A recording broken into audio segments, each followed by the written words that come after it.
6 बातें सुख के लिए करने वाले मनुष्य में विपत्तियां पैदा करती रहती हैं। पहला, जो भजन से विमुख है और स्वार्थ परायणता में रत है। स्वार्थ परायण, कैसे धन बढ़े, कैसे भोग सामग्री बढ़े, कैसे कैसे, और भजन से विमुख है, वो कुछ भी कर ले परिणाम में उसे विपत्ति ही भोगनी पड़ेगी। वैसे हमें लगता है ये लिख लेना चाहिए, बिना भजन के कुछ भी कर लो परिणाम में आपको विपत्ति भोगनी पड़ेगी। हनुमान जी महाराज कहे, हनुमंत विपत्ति प्रभु सोई, जब तो सुमिरन भजन न होई। चाहे कुछ भी हो, नौकरी कर रहे हो, किसानी कर रहे हो, गृहस्थी, कुछ भी हो, नाम जप जरूर करो, तुम्हें विपत्तियों से बचा लेगा नाम जप। दूसरा, जो शरीर में शैतान वास करते हैं, उन शैतानों को जो अपने अधिकार में नहीं लिया उसको विपत्ति प्राप्त होती। शैतान काम, क्रोध, लोभ, मोह, मद, मत्सर, ये दुराचार कराने वाले शैतानों को जो अपने अधिकार में नहीं ले लेता, उनके अधिकार में समर्पित हो जाता है, उसको विपत्ति पे विपत्ति भोगनी पड़ती है। पहला, जो नाम जप ना करके केवल स्वार्थ के कार्यों में रत रहता है, कुछ भी कर ले विपत्ति भोगनी पड़ेगी। दूसरा, जो अपने शरीर को ये अंदर बैठे हुए शैतानों के हवाले समर्पित कर देता है, उनकी गुलामी स्वीकार कर लेता है, काम, क्रोध, लोभ, मोह, मद, मत्सर इनको शासन में नहीं लेता, उसको जीवन भर विपत्ति भोगनी पड़ेगी, शारीरिक, मानसिक, लौकिक, पारलौकिक। तीसरा, जो मृत्यु की तैयारी नहीं करता, उसे विपत्ति ही विपत्ति भोगनी पड़ेगी। मृत्यु की तैयारी कई बार चर्चा हो चुकी है। मृत्यु की तैयारी, यहां जीने की आशा में सब लगे हुए हैं, लेकिन मृत्यु की तैयारी कौन कर रहा है? वही जो गुरु कृपा पात्र है, वो मृत्यु की तैयारी कर रहा है। नहीं, सब बैंक बैलेंस की तैयारी कर रहे हैं, सब नाना प्रकार के भोग इकट्ठे करने की तैयारी कर रहे हैं। तुम्हारे बाप बाबा तुम्हें इतना कमा के नहीं देंगे कि तुम बैठे बैठे खाओ, तो तुम कमा के जब इतना जाओगे ना, तो ये बैठे बैठे इतना उपद्रव करेंगे कि जेल जाएंगे, नरक वाले काम करेंगे। नहीं, ये सुधरेंगे। ये सुधरेंगे तब जब इनको ठोकरें लगेंगी और स्वयं में ये तैयार होंगे, तब ये लोक परलोक संभाल लेंगे। ये भोग सामग्री से सुधरने वाले नहीं। अगर आप सोचते हो अपने परिवार को मैं इतना भोग सामग्री इकट्ठा कर दूंगा सुखी हो जाएंगे, तो अपने परिवार की दुर्गति का स्थान बना करके जा रहे हो। परिवार को सतमार्ग, धर्मयुक्त बनाकर जाओ तो वो सुखी रहेंगे। अधर्म से कमाए हुए धन से परिवार को सुखी करने की चेष्टा करने वाला हर समय विपत्ति में ही फंसा रहेगा समय आने पर। मृत्यु की तैयारी न करने वाला विपत्ति में फंसता है। चौथा है, जो दूसरे के रिझाने में पूरा जीवन बर्बाद कर देता है। दूसरे के रिझाने, ईश्वर से विमुख होकर दूसरों को संतुष्ट करने में पूरा जीवन व्यतीत कर देता है, उसको विपत्ति भोगनी पड़ती है। पांचवा, जो सतोगुणी भोजन, सतोगुणी वार्ता, सतोगुणी कार्यों को छोड़कर राजसिक और तामसिक भोजन करता है, राजसिक तामसिक क्रियाएं और वार्ता करता है, उसे विपत्ति भोगनी पड़ती है। छठवां, जानते हुए अपने दोषों का समर्थन करता है और दूसरे को निंदास्पद शब्दों से संबोधन करता है। बड़ा विचित्र समय आ गया है। कल एकांतिक में कह रहे थे कि हजारों लोग जिस बात को आप मना करते हैं उसका सपोर्ट कर रहे हैं, तो फिर हम उसी बात को मानेंगे जिसे हजारों लोग, तो हजारों लोग गलत करें तो वो गलत को गलत नहीं बोलोगे, सपोर्ट करने लगोगे। हजारों गलती कर रहे हैं तो तुम उसी गलती को सपोर्ट करोगे। हजारों शराब पी रहे हैं तो तुम शराब को सही मानोगे। हजारों मांस खा रहे हैं तो तुम आप उसको सही का निशान दे दोगे। हजारों व्यभिचार कर रहे हैं तो तुम सही का निशान दे दोगे। तुम्हारी बुद्धि भ्रष्ट हो गई। धर्म शास्त्रों के विरुद्ध आचरण करने वाले चाहे करोड़ों हो जाएं तो भी उसका विरोध होता रहेगा। अगर अंदर से आप विरोध करोगे तो निकल जाओगे दुर्गुणों से। यही बात कह रहे हैं, अपने दोषों का समर्थन करने वाले की दुर्गति होती है, विपत्ति में फंसता है। भगवान कह रहे त्यागा शांतिरंतरम, और उपदेश दिया दे रहा भोगा शांतिरंतरम। शास्त्र सम्मत जगत गुरु भगवान श्री कृष्ण की बात से बढ़कर किसकी बात होगी? ब्रह्म ऋषि जन भगवान की ही तो दी हुई बातों का अनुभव करके बोलते हैं। ये कौन सी रीति चल गई है? मनमानी आचरणों को साधना कहा जाता है, अपने दोषों का समर्थन करके उसे कहा जाता है वो पुराने जमाने की बातें थी, अब ये बातें माननी पड़ेगी। नहीं, ये 6 बातें जिनमें हैं उनको विपत्ति भोगनी पड़ेगी। करते सुख के लिए परिणाम दुख मिलता है। जो आनंद की प्राप्ति करना चाहते हैं वो जगत में नहीं है, वो प्रभु में है। इसलिए सहनशील बनो, आए हुए अंदर काम वेग को, क्रोध वेग को, लोभ के वेग को सहना सीखो। जो सहन करता है वही साधक है, जो सहन कर जाता है वही महात्मा है। जो अपने दोषों का शोधक है, शोध कर दोषों का त्याग करता है, वही जगत का उद्धार करने वाला महात्मा बनता है। याद रखना, जो प्रभु के उपदेश से बिलक चलता है वो कभी महात्मा नहीं हो सकता, वो इंद्रियों का गुलाम हो सकता है। प्रभु की आज्ञा के विपरीत चलने वाला कभी महात्मा नहीं हो सकता है। ये महापुरुषों की वाणी है। हम तुम्हें एक ऐसा मार्ग बताते हैं जिस मार्ग में चलने से बहुत जल्दी आप ईश्वर के समीप पहुंच जाओगे। वो नाम जप करते हुए किसी से और ईश्वर से भी कोई चाह ना रखना, बहुत जल्दी भगवत प्राप्ति हो जाएगी। हम तुम्हें एक ऐसा मार्ग बताते हैं जो चलने पर बहुत जल्दी भगवत साक्षात्कार करा देता है। किसी से भी और ईश्वर से भी कोई चाह ना रखो, बहुत जल्दी भगवत प्राप्ति हो जाएगी। नाम जप करते हुए कोई चाह ना रखो, बहुत जल्दी भगवत प्राप्ति हो जाएगी। और याद रखना, जो नाम जप करता है ईश्वर से कोई चाह नहीं रखता, तो ईश्वर उसकी ऐसे चिंता करता है जैसे छोटे बच्चे की मां चिंता करती है। किस समय उसको बाल भोग देना, किस समय उसको दुग्ध पान कराना, किस समय उसे स्नान कराना, ये मां की चिंता है, ना कि बालक की। जो ना किसी से चाहता है ना ईश्वर से चाहता है, खूब नाम जप करता है, उसे बहुत जल्दी भगवत प्राप्ति हो जाती है। निष्प्रयोजन भाव स्वरूप उनका जीवन होता है जो भजनहीन होते हैं, बिल्कुल बेकार मरा जीवन। जिन हरि भगत हृदय नहीं आनी, जीवित सौ समानते प्राणी। क्या मुर्दे का सा जीवन है। इतना कीमती जीवन, एक एक श्वास भगवान के भजन में लगानी चाहिए। व्यर्थ के जीवन में, व्यर्थ के खान पान, कई कई ऐसी बातें जिनकी याद आकर हृदय में आम हंसता है, ऐसे जीवन को नष्ट किया जा रहा है। भ्रमण में सब दृश्य देखे हैं। गंगा का किनारा पावन तपस्वियों के लिए भी और राक्षसों के लिए भी है। जो पावन स्थान तप के लिए है, वही राक्षसों के दंडकारण्य में तपस्वी भी तपस्या करते थे और राक्षस भी रहते थे। दोनों का ये व्यर्थ जीवन, निरर्थक जीवन, जो अपनी वासनाओं की पूर्ति के लिए दूसरे जीवों को तड़पा तड़पा के, फिर काल उनको तड़पा तड़पा के मारता है, सांस लेने का अवसर नहीं देता। इसलिए निष्प्रयोजन भार स्वरूप मानो जीवन मत जियो। कीमती जीवन है। जिनका भोजन पवित्र है, उनके विचार पवित्र हैं, वही एकांत में ईश्वर अर्पण बुद्धि से अपने समय को व्यतीत करते हैं। कार्य करते हुए एकांतिक अर्थात अंदर चिंतन चल रहा है, ईश्वर अर्पण। सात्विक भोजन, भूख की अपेक्षा कम खाओगे तो भजन बहुत जोर का होगा।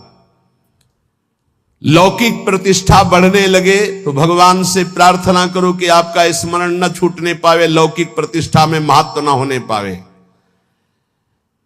जानबूझकर सुख सुविधाओं का त्याग करके जितनी कम वस्तुओं का सेवन कर सको, कम पैसे वाली वस्तुओं का, उतना ही तुम्हारा ईश्वर के प्रति प्रेम बढ़ेगा। ईश्वर इच्छा को जानने वाला ही महात्मा होता है। जोई जोई प्यारो करे सोई मोई भावे, मेरे प्यारे की क्या इच्छा है ये महात्मा जानता है। अन्याय से प्राप्त वस्तुओं को पाने वाले के सारे करण पाप लिप्त हो जाते हैं। अंतःकरण, बुद्धि, मन, चित्त, अहंकार, वो इच्छा ना होने पर भी दूषित अन्न के कारण पाप इच्छा प्रकट होकर उससे पाप कराती है। जो घूस लेता है, अन्याय पूर्वक निर्णय करता है, ऐसों का धन उनके परिवार को नष्ट कर देता है और उनका किया हुआ दान जिसके पास जाता है उसकी अंतःकरण की वृत्ति को नष्ट करके पाप आचरण करवाता है। इसलिए भगवत मार्ग में चलने वाले उपासकों को घूस लेने वालों से जो प्रतिग्रह दान लेना है उनसे बचे। खूब खुली बात है। ये जो अन्याय अधर्म करना पैसे के बल से सीख गए हैं, अपने पद का दुरुपयोग, ऐसे लोगों से जो दान लिया जाता है, ऐसे लोगों से जो अर्थ लिया जाता है, वो केवल पाप विचार बढ़ाता है, पाप आचरण बढ़ाता है। इसलिए बहुत सावधान। देखा महाप्रभु चैतन्य देव से जब महाराज प्रताप रुद्र बड़े महाभागवत थे, उनके दर्शन करने की बात सामने रखी गई कि वो दर्शन करने आना चाहते, तो उन्होंने कहा तुमने क्या समझ रखा है, एक मैं वीतराग सन्यासी में राजा के दर्शन के उनके लिए दरबार में जाऊं या उनको यहां बुलाऊं, मुझे क्या आवश्यकता है। नहीं, राज दर्शन भी निषेध। ऐसा जो उपासक चाहता है कि मैं सच्चे भाव से भगवान के मार्ग में चलूं, तो पाप कर्म करने वालों से, उनके द्वारा दी हुई वस्तुओं से बहुत दूर बच करके, भूखे रह जाओगे तो ठीक है, उनका अन्न न जाने पावे। ईश्वर भक्त अदृश्य परमात्मा की इच्छा का अनुमोदन करता रहता है और वह देखता रहता है कि मृत्यु हर समय हमारी प्रत्येक श्वासों को गिन रही है। इसलिए वो सर्वांग सुंदर होने पर भी अपने शरीर का राग नहीं रखता और तपश्चर्या के द्वारा, शरीर के द्वारा भगवान को प्राप्त कर लेता है। ईश्वर के सिवा दूसरी कोई भी वस्तु मिलेगी वो टिकाऊ नहीं होगी, परिवर्तनशील होगी, नाशवान होगी। मनुष्य जीवन प्राप्त करके ईश्वर को प्राप्त करना ही खास वस्तु प्राप्त करना है। बाहर से निर्धन देखने वाला उस नाम जापक को नहीं जानता कि कितना बड़ा धनी सर्वलोक महेश्वर भगवान को अपने अधीन किए रहता है, जो निरंतर नाम जप करते हुए बाहर से निर्धन रहता है।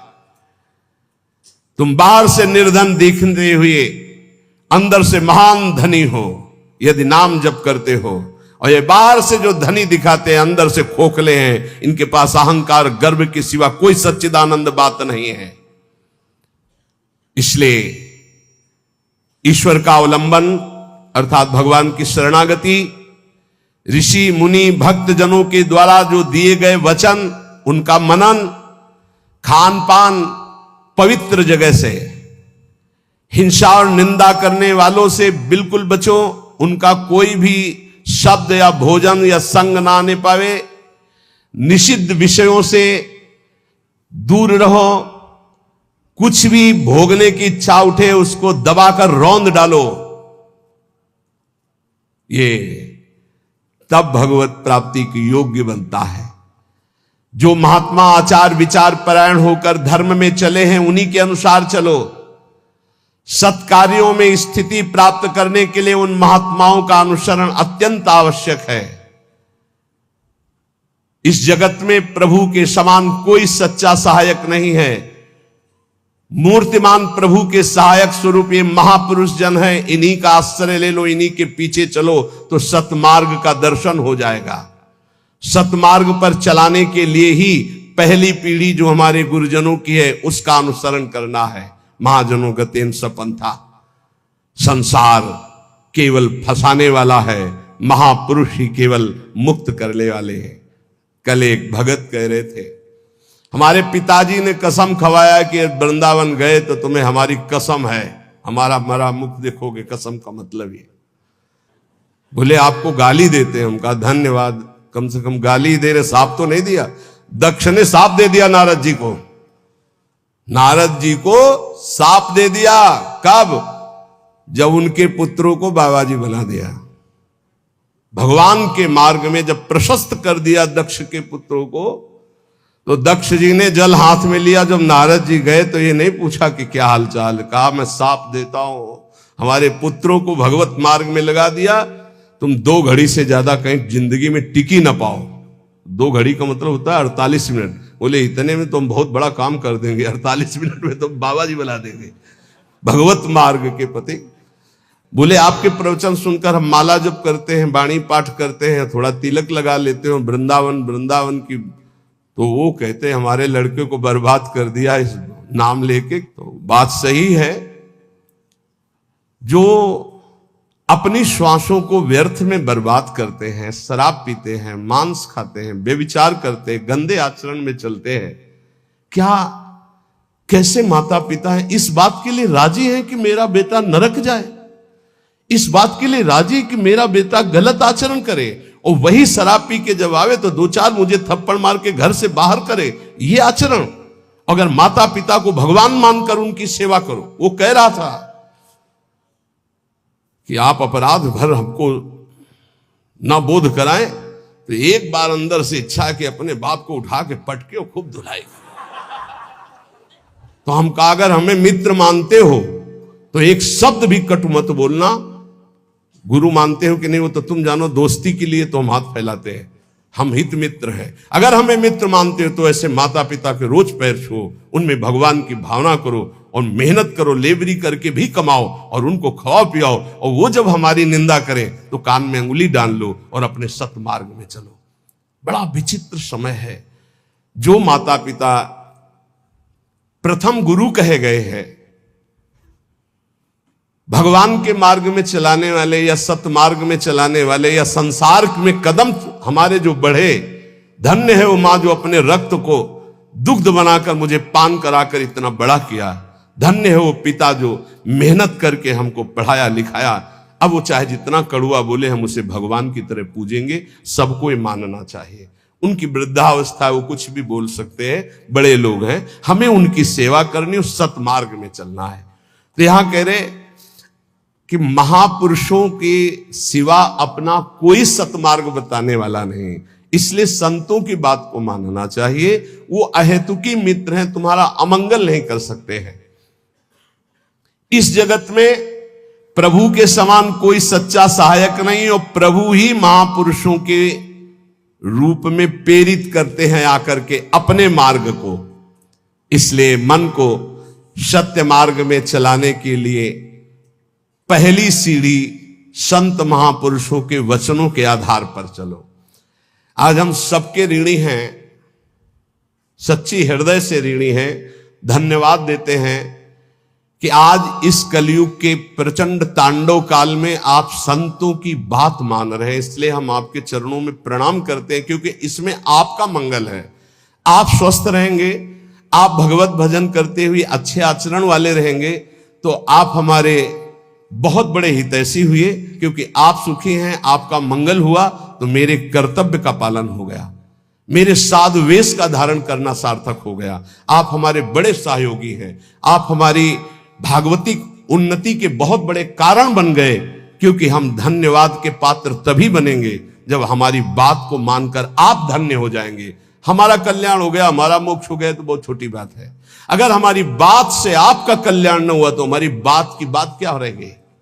तो हमारी बात को सार्थक और समर्थ बनाना आपका कर्तव्य है। यदि आपने अपने कर्तव्य का पालन किया तो मेरे कर्तव्य का अपने आप पालन हो जाएगा कि मेरा साधु वेश धारण करना, मेरा जीवन धारण करना, मेरा भजन करना, मेरा सतमार्ग में चलना सार्थक हो गया। हमारे देश के यदि 2-4 हजार लोग भी कुमार्गगामी प्रवृत्तियों को छोड़कर भगवत मार्ग में चल रहे तो हृदय से आशीर्वाद देता हूं।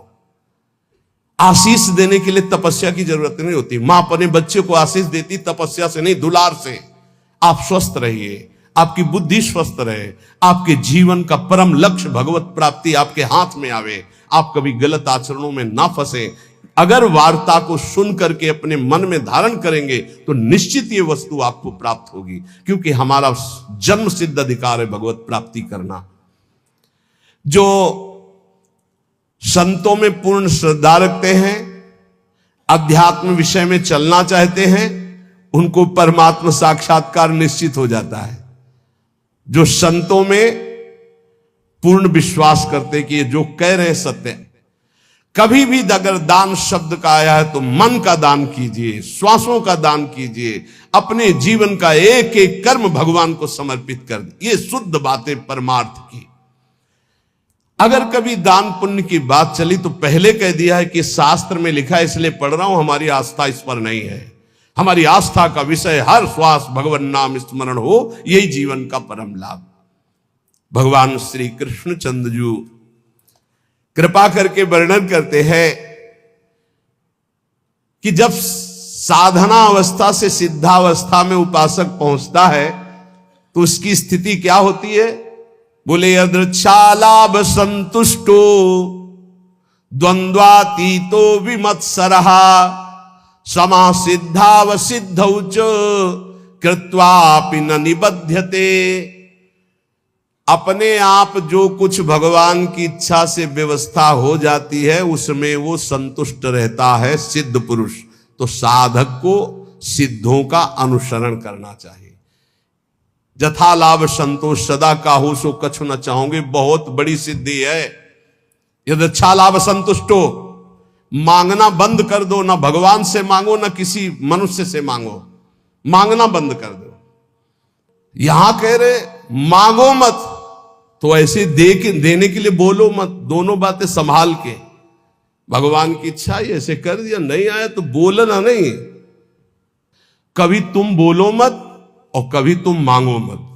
ऐसे बोलने से अपराध लगता है और ऐसे मांगने से अपने इष्ट की निष्ठा जाती है। और बोल दिया तो कर्जा समझ लेना, और मांग लिया तो आश्रय छूट गया, ये बात समझ लेना। दोनों को अपनी अपनी निष्ठा में रखना है। ना मांगना है और ना देने के लिए बोलना है। ऐसे दे दो, कोई जान नहीं पाया। और जैसे हरि रखते हो वैसे रह जाओ और उसका एहसान मत मानो देने वाले का, तो दोनों का परमार्थ पुष्ट हो जाए। यदृच्छा लाभ संतुष्टो। बिल्कुल ये विनोद में बहुत खास बात बता रहे हैं। कभी संतों से, कभी भगवान के सामने, कभी ऐसे जैसे एक आए थे कि हमने कहा था कि हे हनुमान जी हमारा काम हो जाएगा तो आपको मंदिर बनवाएंगे। तो काम तो हो गया महाराज, मंदिर नहीं बना तो हमारी दुर्गति होगी। उनका पक्की, इसमें पक्की इसमें कच्ची नहीं होगी। देखो भगवान के सामने संकल्प मत करो। अगर आपको कोई मांग रखनी, देखो सत्संग सुलझाव का है। सत्संग मतलब सुलझना। हमारे बाप हो, हे प्रभु मुझे ये चाहिए। जैसे अपनी मम्मा और बप्पा से मांगते तो कैसे मांगते? हमें चाहिए। उनको हम ये थोड़ी कहते हैं कि हमको ये दे तो तुम्हें हम ये ले आएंगे, तुम्हें वो ले आएंगे, तुम्हें ऐसा प्रलोभन देते हैं क्या? थपड़िया देंगे माता पिता। हमारा बच्चा हमको प्रलोभन देता है, जाल में फंसाना चाहता है। ऐसे थपड़िया जाओगे अगर प्रभु को और अगर बड़े दाता बनते हो कि मंदिर बनवा देंगे तो भी काम हो गया, बनवाओ मंदिर। नहीं बनवाओगे तो फिर भगवान का जो विधान है वो आपको फिर परेशान करने लगे। कभी संकल्प मत करो, कभी भगवान के मंदिर में कुछ वादा मत करो, कभी संतों के पास कोई वादा मत करो। वादा करो तो फिर अक्षरशः पूरा करो, नहीं मत करो वादा। अपनी मांग रख दो। संत हैं पिता के समान हैं, प्रभु हैं परम पिता के समान हैं, हनुमान जी हैं हमारे गुरु भाई हैं, हमारे मित्र हैं, हमारे इष्ट के प्रेमी हैं। अम्मा तो अम्मा है जगदम्बा, उनसे क्या कहे? उनसे मांग लो। उनसे क्या कहले कि आपको चुनरी उड़ा देंगे, वो चुनरी की कमी है। अरे जिनके दूल्हा भगवान शंकर, उनके चुनरी कमी। विश्वात्मा भगवान अम्मा हो, आप हमें दे दो। हमारे मन में लालसा जगी। अब बेटे हो तो कुछ तुम्हें आवश्यक है तो आप भाव अपने अर्पित कर सकते हो मां के समान। लेकिन मांगना और वादा करना ये दो बातें नहीं। आज सत्संग में बात बैठा लो। ना भगवान के सामने, ना कभी संत के सामने कभी वादा मत करो कुछ देने का। तुम्हारे पास जो कुछ है वो गुरुदेव का, इष्ट का है, क्या दोगे? अगर वादा करो तो उसे भूलो मत, निर्वाह करो। दूसरी बात, मांगो मत, वो सर्वज्ञ है, अपने आप पूरा करेंगे। यदृच्छा लाभ संतुष्टो। जैसे भगवान परिस्थिति दे रहे उसमें संतुष्ट रहो। द्वंद्वातीतो विमत्सरा। किसी भी द्वंद्व का तुम्हारे ऊपर कोई प्रभाव ना पड़े। जैसे मान है, अपमान है, अनुकूलता है, प्रतिकूल। कल एक अपने यहां तो बहुत बड़ी कृपा होती है, हर प्रकार के उदाहरण मिलते रहते। कल एक भगत जी ने कहा जब अनुकूलता रहती तो हमें पातिव्रत धर्म भी याद रहता है, सब याद रहता, जब प्रतिकूलता आती तो सब भूल जाते हैं। इसको कोई भक्ति कहते हैं? अनुकूलता में तो सब जय हो बोलते हैं, जब प्रतिकूलता में जय हो बोलो तब तो तुम्हारी भक्ति रही। द्वंद्व आती तो अनुकूल प्रतिकूल, मान अपमान, लाभ हानि, दुख सुख में बराबर जिसका भाव रहता है वो सिद्ध महापुरुष होता है। साधक को बराबर भाव रखने की चेष्टा करनी चाहिए। विमत्सरा, किसी के प्रति ईर्ष्या मत रखो, ईर्ष्या बहुत हानिकारक है। ईर्ष्या में बहुत बड़े बड़ों का पतन होते देखा है। ईर्ष्या बहुत जल्दी नाश कर देती है, इसलिए ईर्ष्या दूसरे के प्रति होने का मतलब अपना नाश करना।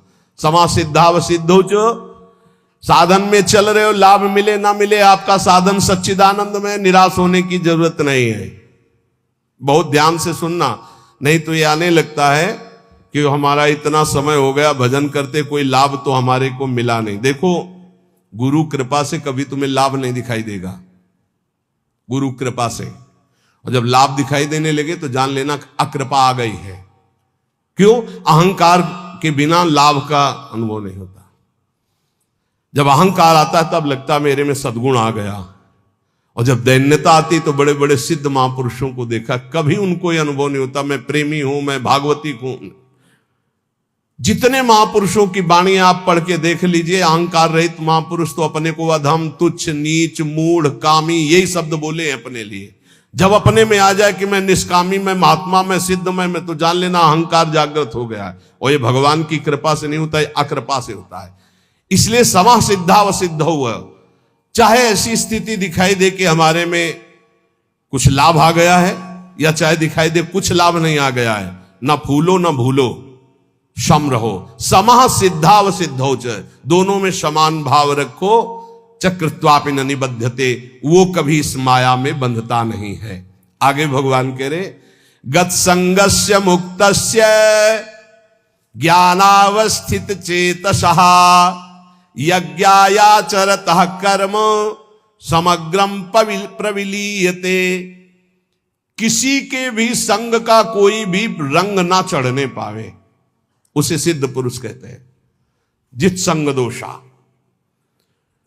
चाहे वो घोर पापी हो, नीच हो, व्यभिचारी हो, दुराचारी हो, नाना प्रकार की भोग सामग्री बहिर्मुख पुरुषों का सब कोई फर्क नहीं, वो अपने रंग में है। जो रही मुत्तम प्रकृति का कर सकत कुसंग, चंदन विष व्यापत नहीं लपटे रहत भुजंग। क्यों? क्योंकि वो परमात्मा भाव में स्थित है। गत संगस्य मुक्तस्य, वो मुक्त हो चुका है, इसलिए कोई भी संग उसके ऊपर प्रभावित नहीं। ये मुक्त महापुरुष की पहचान होती है, कोई भी संग उसके